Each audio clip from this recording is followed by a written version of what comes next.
The village of Little Wickham drowsed in the golden afternoon of late September, where the last roses clung to their thorns with admirable determination, and the church bells had just finished marking 3:30.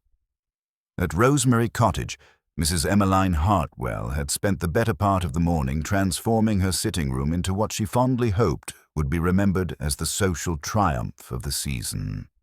The occasion was a welcoming tea for the village's most intriguing new resident, Mr. Adrian Montclair, a gentleman of letters who had recently taken possession of the old rectory after its long vacancy.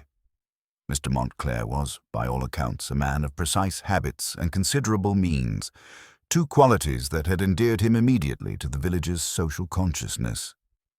His acceptance of Mrs. Hartwell's invitation had been received with a sort of quiet satisfaction usually reserved for unexpected legacies or particularly successful sponge cakes.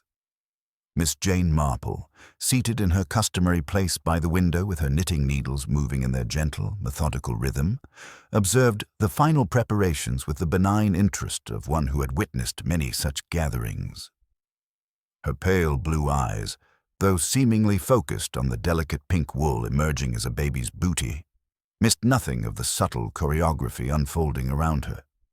She noted how Mrs. Hartwell's hands trembled almost imperceptibly as she arranged the best china, Royal Albert with its cascade of pink roses, and how the hostess glanced repeatedly at the mantelpiece clock as if willing it to move more slowly. The assembled guests represented the cream of Little Wickham society. Colonel Bantry, resplendent in his regimental tie, held court near the fireplace with Dr. Haydock, whose medical wisdom was sought on everything from prize dahlias to the vicar's persistent cough. Mrs. Price Ridley, magnificent in purple silk and a hat that suggested she had recently conquered a small peacock, dispensed opinions with her usual authority. The younger generation was represented by Miss Diana Ashley, visiting from London with an air of sophisticated boredom that didn't quite conceal her keen interest in village affairs, and Mr. Raymond West, Miss Marple's nephew, whose writer's eye catalogued details with professional interest.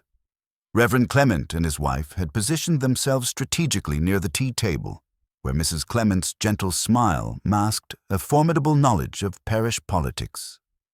The local schoolmistress, Miss Weatherby, perched on the edge of her chair with the alertness of one accustomed to maintaining order among unruly charges.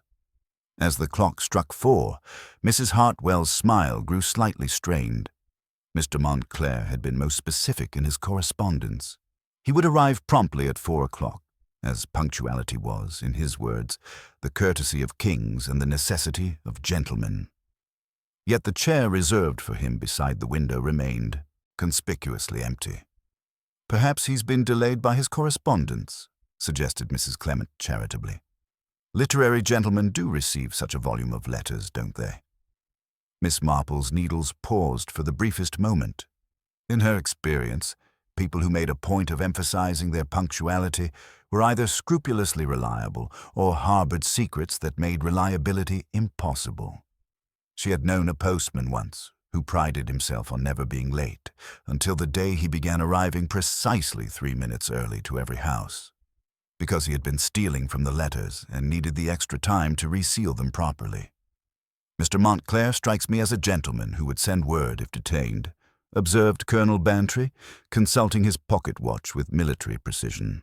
"Met him briefly at the post office last Tuesday.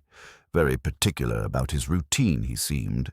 Said he took his constitutional at precisely 9 each morning and retired with a book at precisely 10 each evening."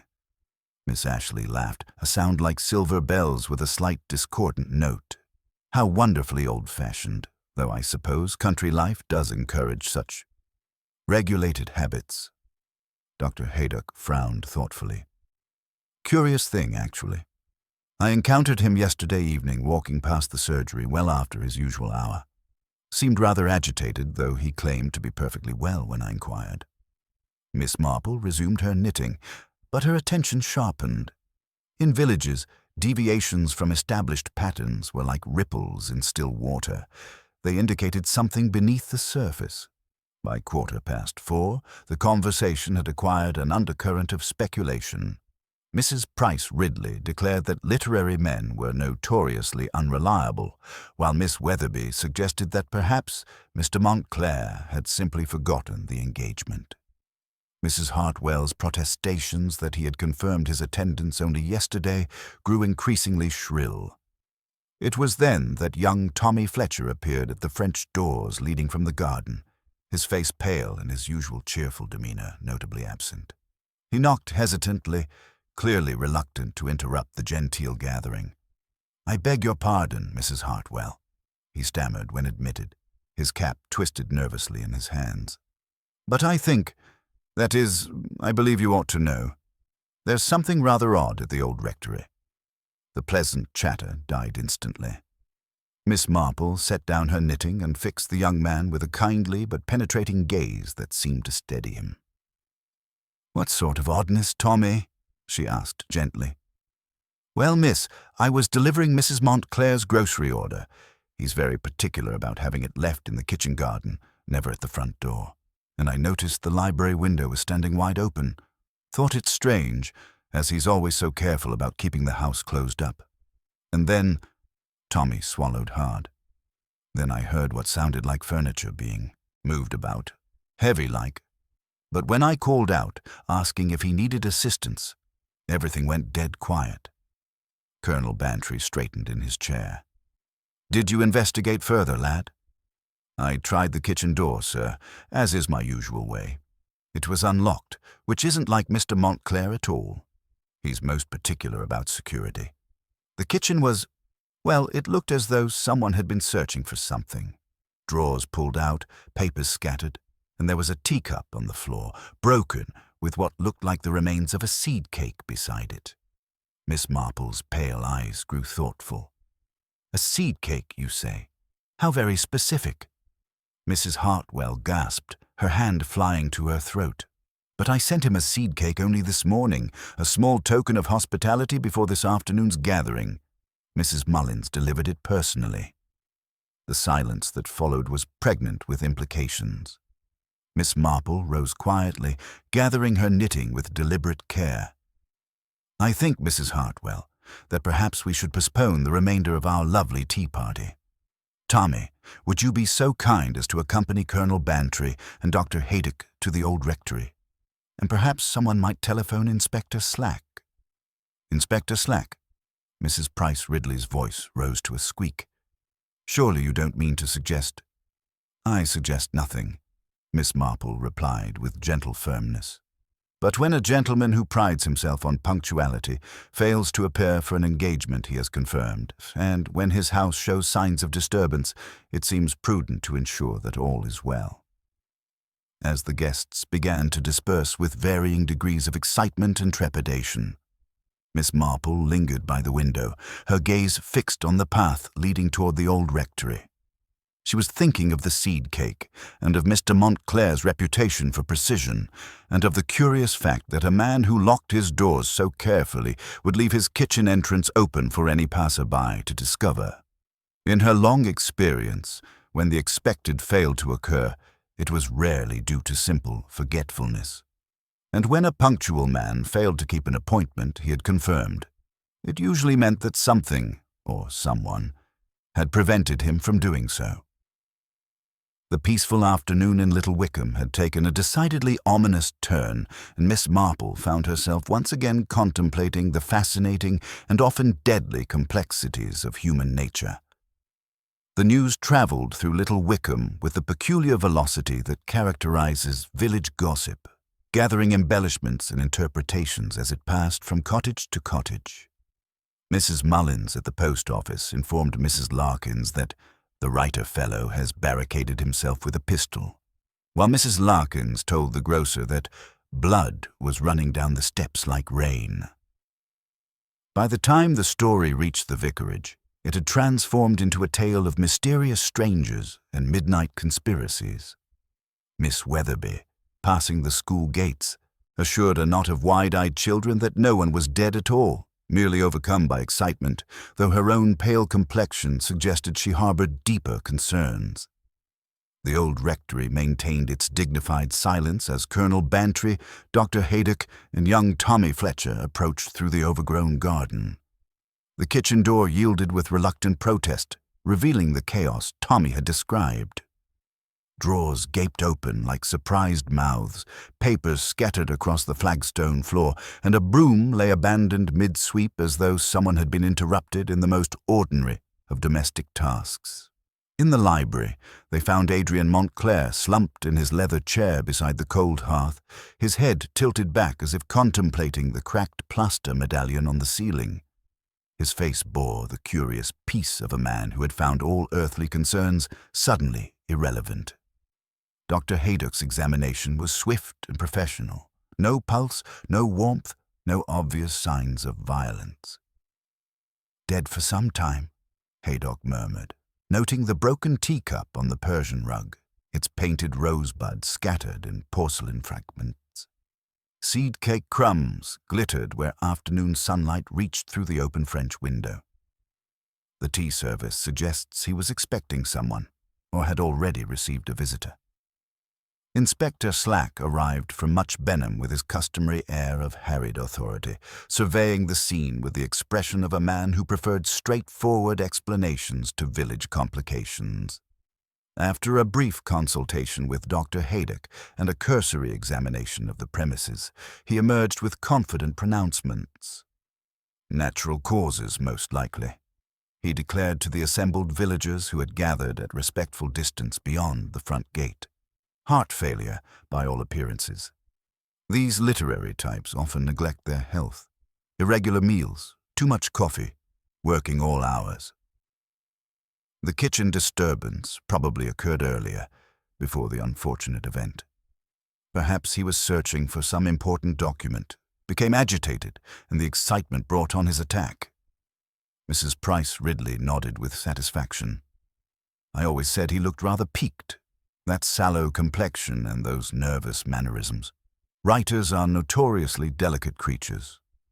But Mrs. Clement, ever gentle yet observant, frowned thoughtfully. If Mr. Montclair died peacefully in his library, who was responsible for the kitchen disturbance? Surely a dying man doesn't rummage through his own drawers and scatter papers about after suffering a fatal attack. Miss Diana Ashley, leaning against the garden gate with studied nonchalance, offered a more cynical interpretation.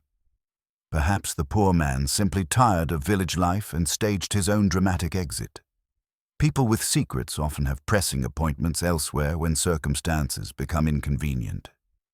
Miss Marple, positioned beneath the ancient oak tree with her knitting bag hanging from her arm, absorbed these competing theories with quiet interest.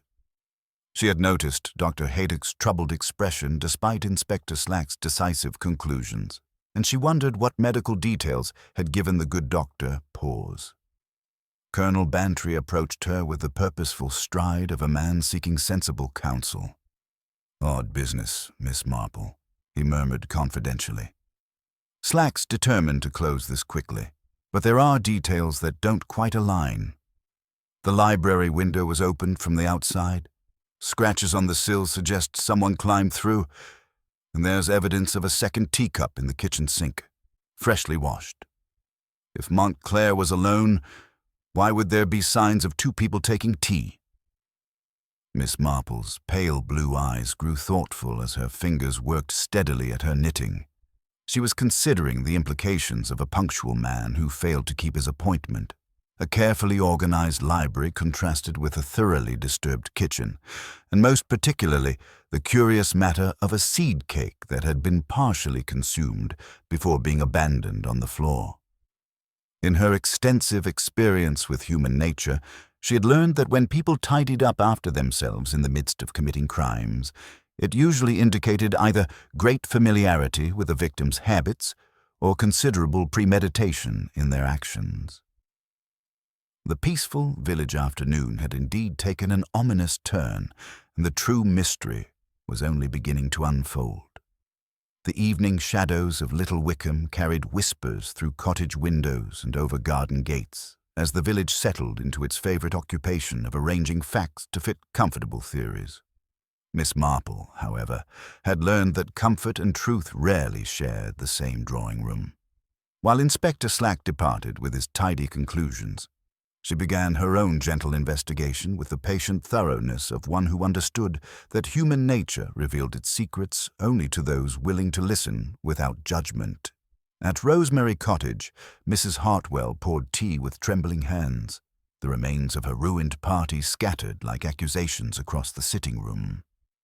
Miss Marple accepted her cup with the small smile that had soothed countless troubled souls, her pale blue eyes, kind but keenly observant. "You were most thoughtful to send the seed cake," she said gently. "From your mother's recipe, I believe you mentioned?" "Caraway and lemon peel, just as Mother made it," Mrs. Hartwell confirmed, dabbing at her eyes. "I prepared it myself this morning and tied it with my best ribbon. Mrs. Mullins assured me she would deliver it personally to Mr. Montclair." Miss Marple's knitting needles moved in their steady rhythm as she absorbed this detail. "And Mr. Montclair was expecting your invitation?" "Oh yes, he confirmed it only yesterday. Said he looked forward to meeting the village properly." Mrs. Hartwell's voice caught. "But Miss Marple, if he was coming here for tea at 4, why would he have been taking tea at home? It seems so peculiar." This observation, delivered with the innocent logic of a confused hostess, struck Miss Marple as remarkably astute. In her experience, when social patterns deviated from established norms, it usually indicated either extreme nervousness or careful premeditation. Her next visit took her to the post office, where Mrs. Mullins was closing up with unusual haste, clearly eager to discuss the day's dramatic events. "Such a shock about Mr. Montclair," Miss Marple began sympathetically. "I understand you delivered Mrs. Hartwell's cake this morning." "Indeed I did, and most particular he was about it too," Mrs. Mullins replied, warming to her subject. "Usually he preferred parcels left by the kitchen door, but today he insisted I place the cake directly in his hands. Seemed quite agitated, kept glancing toward the lane as though expecting someone. Not his usual composed self at all." This deviation from routine immediately captured Miss Marple's attention. A man who prided himself on regularity, suddenly altering his established patterns, suggested either anticipation or anxiety, neither of which aligned with Inspector Slack's theory of peaceful heart failure. Young Tommy Fletcher, encountered near the village green, provided additional pieces to the emerging puzzle. "The kitchen was in such a state, Miss Marple," he confided. "Mr. Montclair was always so tidy, but his tea caddy was open with leaves spilled everywhere, and his sugar bowl was on the counter instead of in its proper cupboard. And there were 2 different teacups, one of Mrs. Hartwell's Royal Albert pattern broken in the library, and a plain white one, freshly washed, in the kitchen sink." Miss Marple filed away these details with particular interest. 2 teacups suggested 2 people taking tea, yet only one body had been discovered. The careful washing of one cup while leaving the other broken on the library floor indicated someone had taken time to eliminate evidence while creating a scene of apparent accident or natural death. Her most significant revelation came from Dr. Haydock, whom she encountered leaving the old rectory with the measured tread of a man wrestling with professional concerns. When she gently inquired about the poor gentleman's condition, Haydock glanced around nervously before lowering his voice. "The thing is, Miss Marple, I examined Montclair when he first arrived in the village. His heart was sound as a bell, stronger than many men half his age. What's more, there are certain indicators that suggest his final moments may not have been as peaceful as Inspector Slack assumes." "Indicators, Doctor?" "Discoloration around the fingernails, slight foam at the corners of the mouth, and the pupil." Haydock shook his head grimly. "I've requested a proper post-mortem, but Slack seems determined to avoid complications." This medical evidence transformed Miss Marple's growing suspicions into near certainty. A healthy man dying, suddenly, while entertaining a guest who subsequently vanished without summoning help, painted a far darker picture than natural causes. As she walked slowly homeward, Miss Marple reflected on the day's revelations. A punctual man who missed his appointment, a healthy heart that had allegedly failed, mysterious correspondence from London, and a seed cake abandoned mid-consumption. Each detail seemed insignificant alone, but together they formed a pattern suggesting that Mr. Montclair's death was considerably more complex than the village preferred to acknowledge. The quiet gentleman who had sought refuge in Little Wickham had carried secrets that had apparently followed him into his chosen sanctuary, with fatal consequences. The morning rain drummed against the windows of Little Wickham with unusual persistence, as though nature itself demanded resolution to the previous day's mysteries. Inspector Slack had returned to the old rectory with his customary air of bureaucratic efficiency, armed with Dr. Haydock's reluctant confirmation of cardiac arrest, and a theory that pleased him enormously.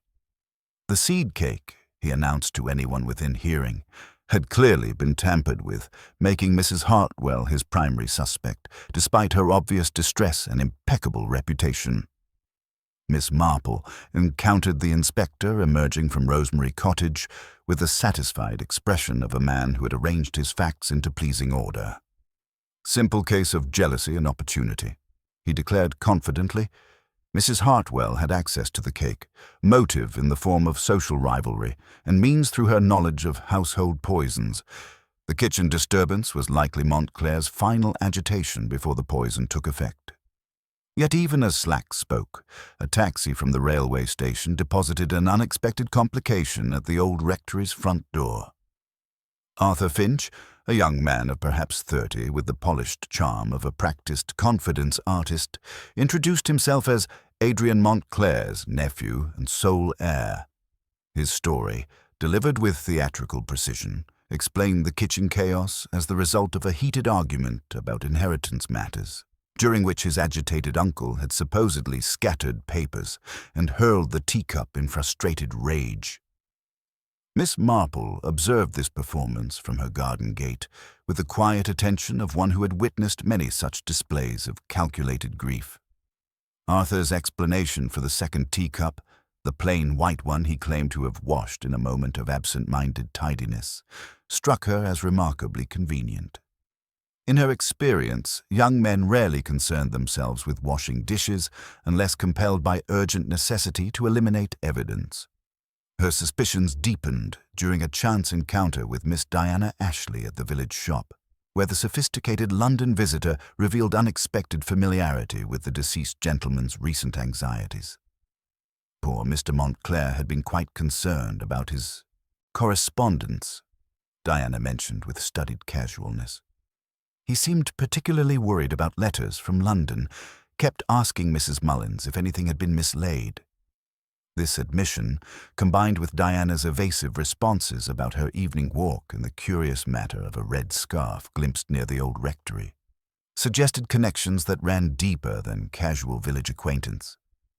Miss Marple's pale blue eyes sharpened with interest as she recalled Colonel Bantry's mention of bicycle tracks in the orchard, fresh tracks that indicated someone had visited the property by an unconventional route. The most significant revelation came from Reverend Clement, who confided that Montclair had been researching church burial records, specifically seeking information about a woman named Catherine Thornfield who had died in the 1920s under tragic circumstances. This detail transformed Miss Marple's understanding of the case entirely, suggesting that the gentleman's death was connected to secrets decades old rather than recent village rivalries. Mrs. Clement's observation that Montclair had spoken of seeking redemption for past cowardice, combined with his obvious distress about London correspondence, painted a picture of a man confronting consequences that had finally caught up with him. The missing medicine bottle from his cabinet, noted by Dr. Haydock, indicated that someone with intimate knowledge of the house had carefully selected their weapon. As Miss Marple walked slowly through the village that evening, her knitting needles moving in their gentle rhythm, she reflected on the accumulating evidence. A healthy man dying suddenly while entertaining a visitor who had washed one teacup but left another broken, bicycle tracks suggesting clandestine arrival, and a nephew whose inheritance story provided convenient cover for his presence at the crucial time. Most significantly, the connection to Catherine Thornfield suggested that Mr. Montclair's quest for peaceful retirement had been interrupted by someone determined to prevent him from revealing long-buried truths. His death, carefully staged to appear natural while eliminating a dangerous witness, represented not village jealousy but calculated murder designed to protect secrets that someone would kill to preserve. The quiet gentleman who had sought sanctuary in Little Wickham had carried the seeds of his own destruction, and Miss Marple was beginning to understand that his killer walked among them still, hidden behind a mask of respectability and false grief. The morning mist clung to Little Wickham with unusual persistence, as though the village itself were reluctant to face the implications of the previous day's discoveries. Miss Marple emerged from her cottage with the measured pace of one who understood that truth, like good tea, required proper steeping time. While Inspector Slack pursued his increasingly confident theory regarding Mrs. Hartwell's poisoned seed cake, she had spent the early hours reflecting on the curious inconsistencies that seemed to multiply, rather than resolve, with each new piece of evidence. Her first destination was the post office, where Mrs. Mullins awaited with the guilty expression of one harboring significant intelligence. "There's something I ought to have mentioned yesterday," she confided, glancing nervously toward the door. "Mr. Montclair received a rather thick envelope from London the day before he died. Not a letter, mind you, but more like a small parcel. He went quite pale when he opened it and asked most particularly whether anyone had been inquiring about his correspondence." This detail resonated with Miss Marple's growing understanding of the case. A man anxious about his post, receiving an unexpected package that clearly distressed him, suggested not merely correspondence, but something tangible and threatening. She thanked Mrs. Mullins with her gentle smile and continued her methodical rounds. At the vicarage, Mrs. Clement provided another piece of the emerging puzzle. "I felt I must tell someone sensible," she began, her usual composure slightly shaken. "Last evening, well after Inspector Slack had sealed the old rectory, I observed a light moving about in the library. Someone was searching for something with considerable urgency, using what appeared to be a small torch or candle." This intelligence confirmed Miss Marple's suspicion that the killer's work remained unfinished. In her extensive reading of criminal cases, she had observed that murderers who killed to prevent exposure often found themselves compelled to return for additional evidence, creating opportunities for detection. Her contemplation was interrupted by the discovery of a folded note that had been slipped beneath her garden gate sometime during the night. The message, written in an educated hand that trembled with evident anxiety, contained only a few lines. "The Catherine Thornfield matter must not come to light. Some secrets are worth more than one life. A friend who understands the value of discretion." This anonymous warning transformed her understanding entirely. Mr. Montclair's death was indeed connected to events far removed from village jealousies or simple inheritance disputes. The Catherine Thornfield case, which she had researched in her collection of old newspapers, involved a young governess who had died under mysterious circumstances in 1923. The official verdict had been suicide, but contemporary accounts hinted at scandal and suggestions of foul play that were never properly investigated. Her afternoon brought an unexpected visitor in Miss Diana Ashley, whose carefully constructed composure showed signs of considerable strain. Over tea served in Miss Marple's best china, Diana's facade began to crumble under the weight of guilt and fear. "I must tell someone the truth," Diana began, her voice barely above a whisper. "Mr. Montclair contacted me 3 weeks ago, claiming to possess evidence about my grandfather's involvement in Catherine Thornfield's death. My grandfather was the magistrate who ruled her death a suicide despite compelling evidence of murder. Montclair threatened to expose the family's role in the cover-up unless I paid him £10,000. Miss Marple's knitting needles paused as she absorbed this confession. The blackmail motive provided compelling reason for murder, yet her experienced eye detected inconsistencies in Diana's emotional display. The young woman's grief seemed genuine, but her story contained convenient gaps that suggested careful preparation rather than spontaneous confession. Most significantly, Diana's account failed to explain the presence of Arthur Finch or the mysterious second visitor whose teacup had been so carefully washed. Miss Marple had observed that murderers often confessed to lesser crimes to avoid suspicion of greater ones, and Diana's admission might well be designed to conceal deeper involvement. As evening approached, Miss Marple reflected on the complex web surrounding Mr. Montclair's death. The Catherine Thornfield case had created multiple potential murderers, each with compelling motives. Diana Ashley feared exposure of her family's corruption. Arthur Finch stood to inherit his uncle's estate and research materials, and the anonymous warning suggested other interested parties whose involvement remained hidden. The question now was whether the killer would be compelled to strike again to preserve their carefully constructed deception, or whether Miss Marple's gentle persistence would finally illuminate the truth before another tragedy occurred in the peaceful village of Little Wickham. The morning brought that peculiar stillness which follows revelation, when a village holds its breath between the comfortable lies of yesterday and the uncomfortable truths of tomorrow.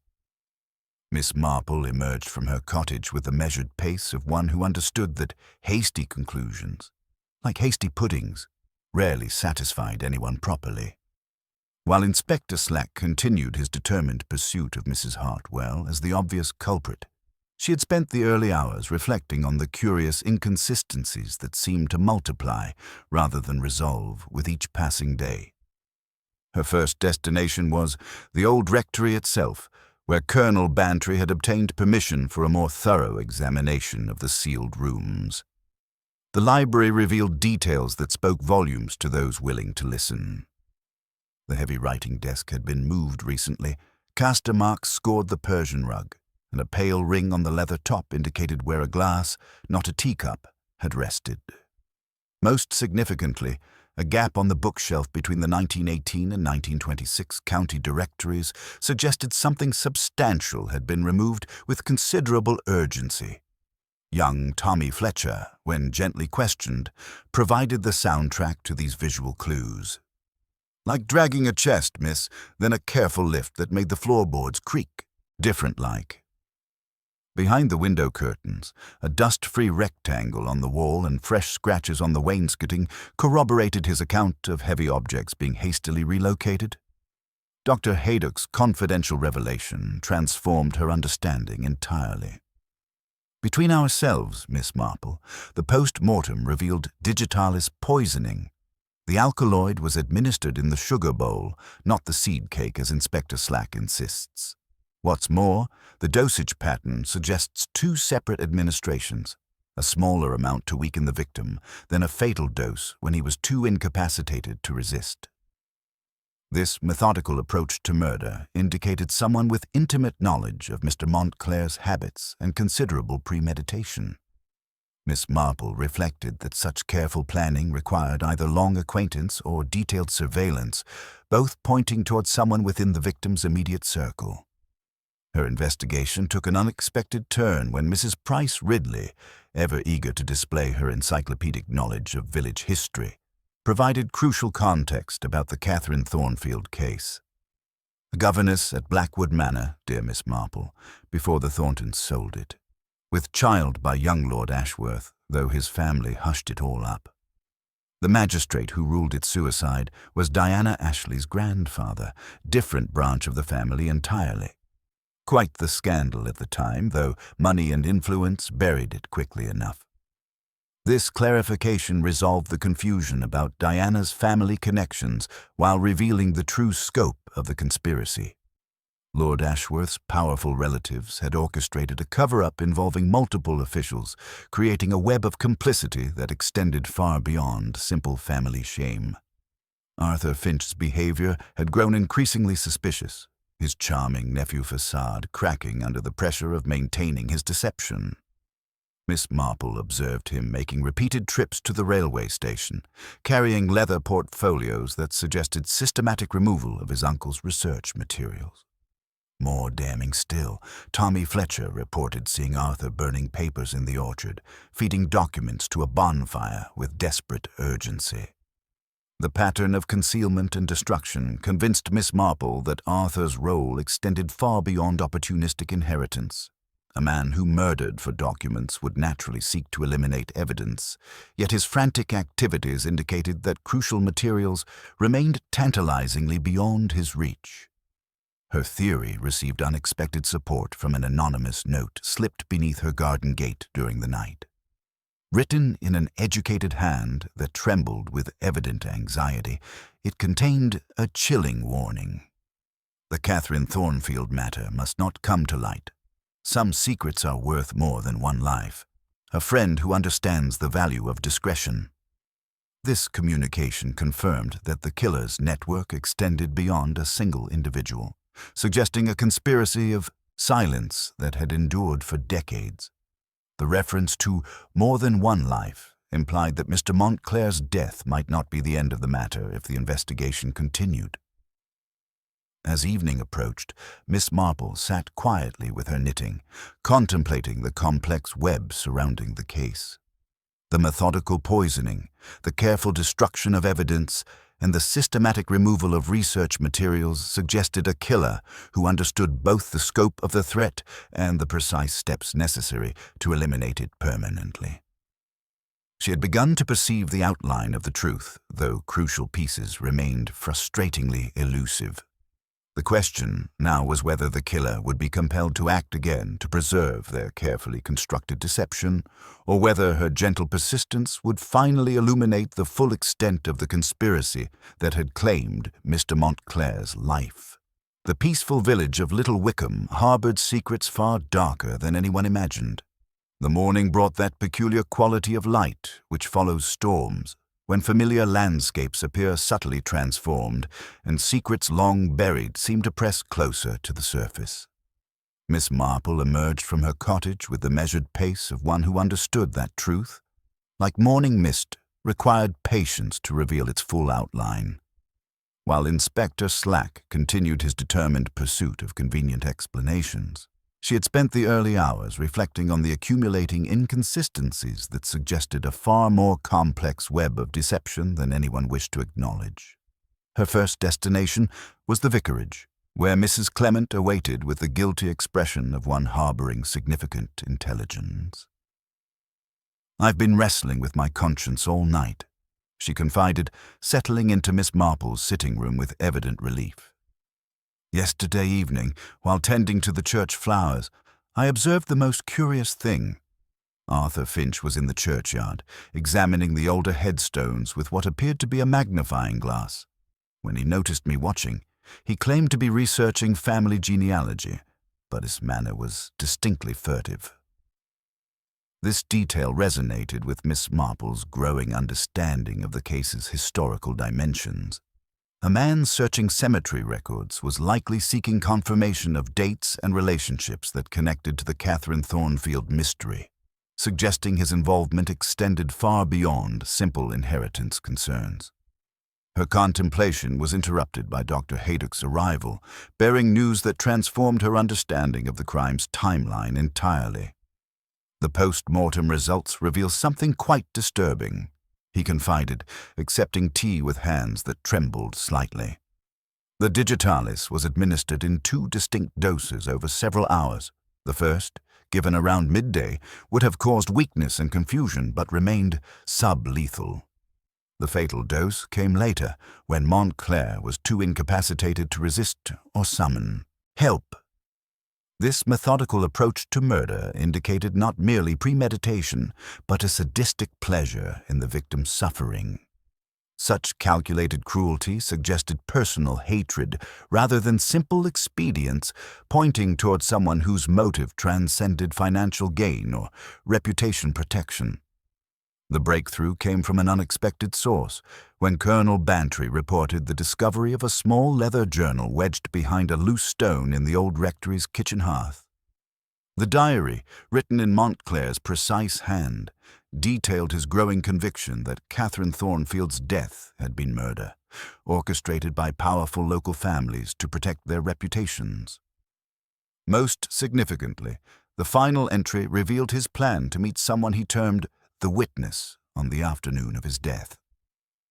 Miss Marple's pale blue eyes sharpened as she absorbed this intelligence.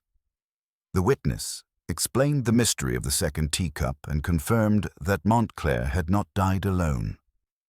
Someone had shared tea with him, someone who possessed crucial information about the Catherine Thornfield case and had agreed to provide evidence that would expose the truth. Young Tommy Fletcher's observations provided additional pieces to the emerging puzzle. "Saw Miss Ashley walking toward the old rectory well after dark 2 nights running," he confided. "She was using the back lane, keeping to the shadows like someone who didn't want to be seen. The second night, she was carrying what looked like a small case, but when she left, her hands were empty." This intelligence, combined with Arthur's suspicious cemetery research, suggested a collaboration between the supposed nephew and the London visitor. Both had compelling reasons to prevent Montclair's revelations, and both possessed the access and knowledge necessary to carry out such a methodical murder. Miss Marple reflected on the pattern of evidence destruction and misdirection that characterized the case. The careful washing of one teacup while leaving another broken, the systematic removal of research materials, and the anonymous warnings all pointed toward killers who understood both the scope of the threat and the precise steps necessary to eliminate it permanently. Most troubling was the realization that the witness had either been silenced permanently or remained alive, but terrified into continued silence. In her extensive experience with criminal psychology, Miss Marple had observed that murderers who killed to preserve secrets rarely stopped at a single victim when their security remained compromised. As evening approached, she sat quietly with her knitting, contemplating the complex web of deception and collaboration that surrounded the case. The Catherine Thornfield mystery had created a network of complicity, extending across decades and social boundaries, linking respectable families in a conspiracy of silence that demanded periodic maintenance through intimidation or elimination. The question now was whether the conspirators would be satisfied with Mr. Montclair's death, or whether they would perceive her investigation as a continuing threat requiring similar resolution. The peaceful village of Little Wickham harbored currents of corruption and violence that ran far deeper than its tranquil surface suggested, and Miss Marple sensed that the final act of this deadly drama was rapidly approaching.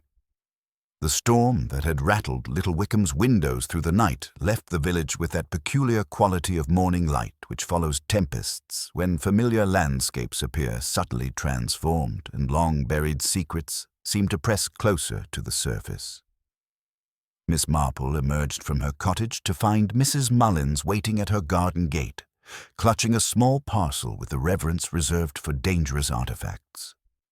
This arrived by special post from Mr. Montclair the morning he died. Mrs. Mullins confided, her usual composed demeanor giving way to barely controlled anxiety.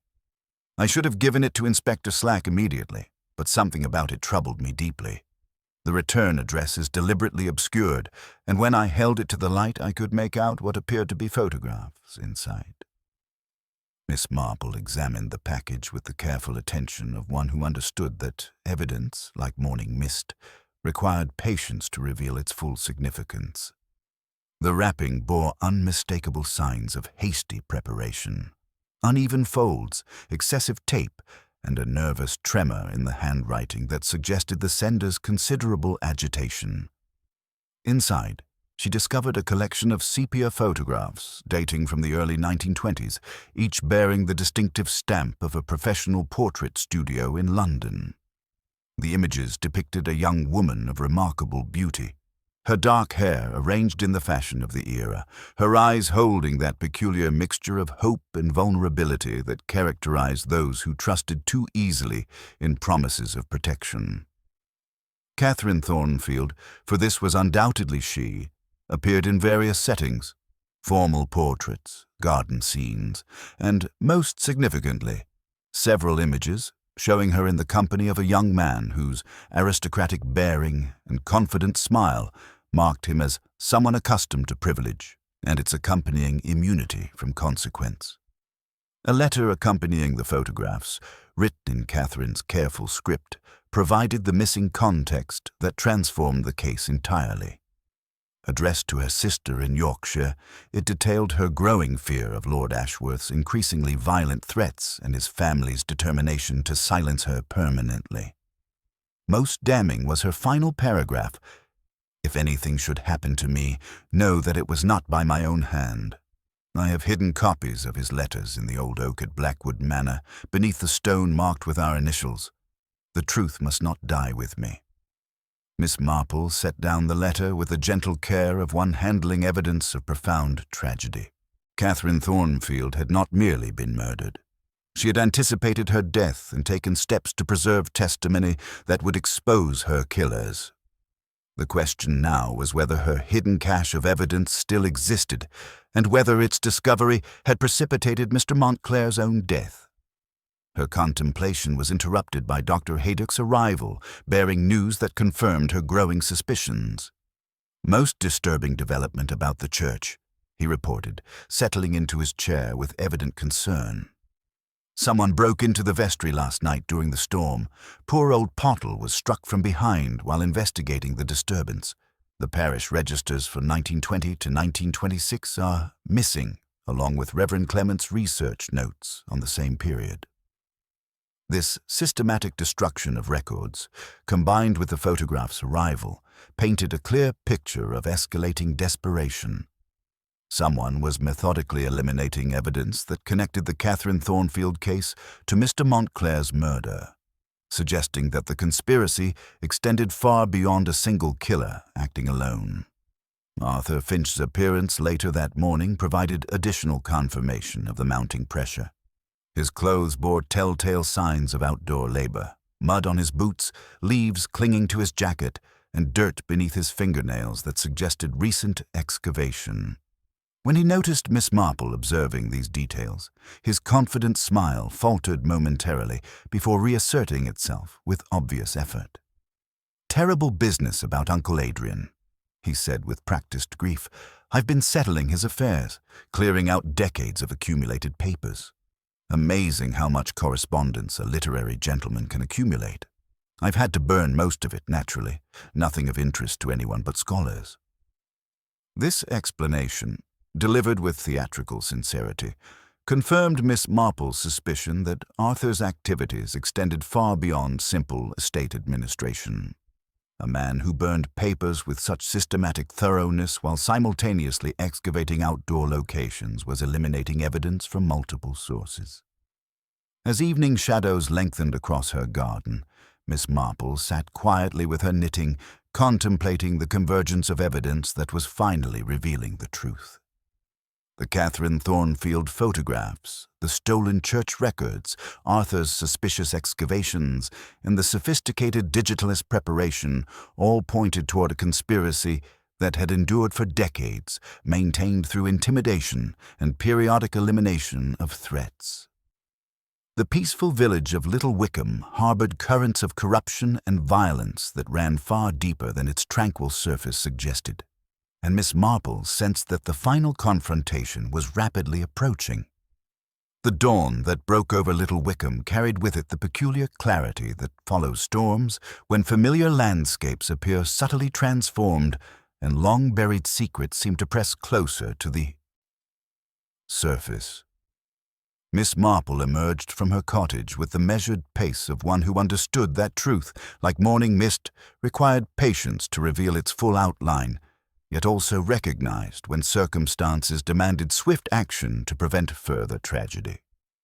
Her first destination was Blackwood Manor's abandoned grounds, where she had arranged to meet Colonel Bantry and Reverend Clement under the pretense of examining the property's historical significance. In reality, Catherine Thornfield's letter had provided precise directions to evidence that might finally expose the conspiracy that had claimed both her life and Mr. Montclair's. The ancient oak mentioned in the correspondence stood at the boundary between the old estate and the village proper, its massive trunk bearing the scars of decades and the subtle marks that indicated recent, hasty disturbance around its base. Using Colonel Bantry's military precision and Tommy Fletcher's youthful enthusiasm, they carefully excavated the area beneath the stone marker Catherine had described. Their patience was rewarded with the discovery of a small tobacco tin wrapped in oiled cloth, buried with the desperate care of someone who understood that her life depended on preserving its contents. Inside, Miss Marple found a collection of items that transformed her understanding of the case entirely. Receipts signed by one A. Weatherby for the care of an infant, a locket containing a curl of dark hair and a baby's photograph, and most significantly, a note written in an educated hand stating, "I saw the quarrel by the lime walk and the fall. The young lady did not jump. Tell them if they make me. N. Pike." The revelation that Mrs. Pike, the elderly laundrywoman who lived by the mill, had witnessed Catherine Thornfield's murder provided the missing link between past and present crimes. Miss Marple realized with growing alarm that if Mr. Montclair had contacted Mrs. Pike as the witness mentioned in his journal, the old woman was now in mortal danger from killers who had already demonstrated their willingness to eliminate threats to their secret. Their urgent journey to Mrs. Pike's cottage confirmed Miss Marple's worst fears. They found the old woman collapsed in her chair, her teacup bearing the telltale residue of digitalis laced sugar that had become the killer's signature method. Dr. Haydock's swift intervention saved her life, but her whispered confession before losing consciousness provided crucial testimony. "Wasn't the gentleman came with the poison. It was the lady came with the bag of tea. Said I'd catch my death if I went out. Smiled so sweet like a picture on a tin. Said my head was bad and I ought to rest." This revelation illuminated Diana Ashley's true role in the conspiracy. Far from being merely a concerned descendant protecting family reputation, she was an active participant in maintaining the decades-old cover-up through whatever means proved necessary. Her sophisticated knowledge of the EE case details, her presence in the village at the crucial time, and her access to digitalis through London connections marked her as the professional associate referenced in Lord Ashworth's letters. Arthur Finch's desperation became increasingly apparent as the day progressed.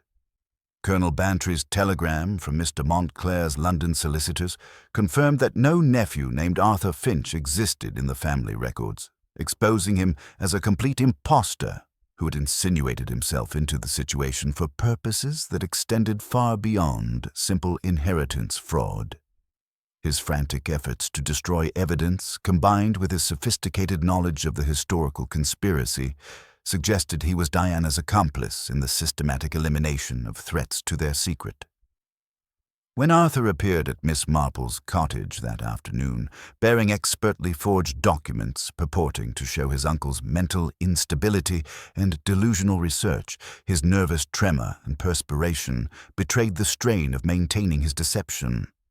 The forgeries themselves, while professionally crafted with official seals and authoritative signatures, could not explain away the digitalis poisoning that Dr. Haydock had confirmed, nor the systematic destruction of evidence that had characterized the aftermath of the murder. Miss Marple accepted these documents with her gentle smile, while noting every sign of Arthur's mounting desperation.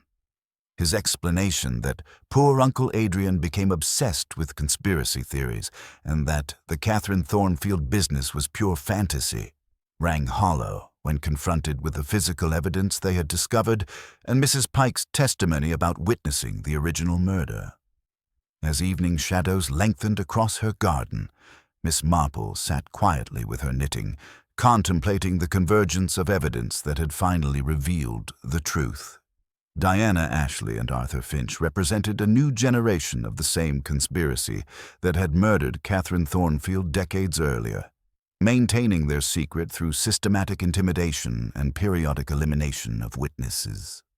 Their sophisticated methods, professional forgeries, imported digitalis, carefully staged crime scenes, indicated resources and connections that extended far beyond village boundaries.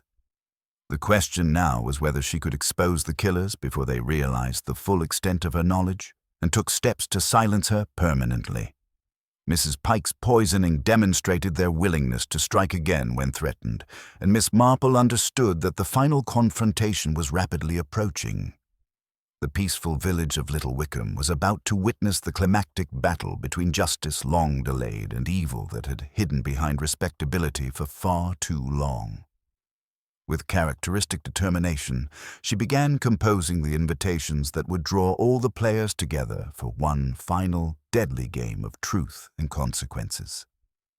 The afternoon light filtered through Miss Marple's lace curtains with the deceptive gentleness of all moments that precede revelation, casting patterns across her sitting room where the assembled company had gathered for what they believed would be a simple village tea. Inspector Slack occupied the chair nearest the door with the uncomfortable air of one who suspected he was about to be proven wrong, while Colonel Bantry and Dr. Haydock positioned themselves where they could observe both the hostess and her carefully selected guests. Diana Ashley arrived precisely on time, her London sophistication intact despite the strain that showed in the tight set of her shoulders, while Arthur Finch maintained his charming nephew facade with the desperate intensity of a man whose very life depended on the performance.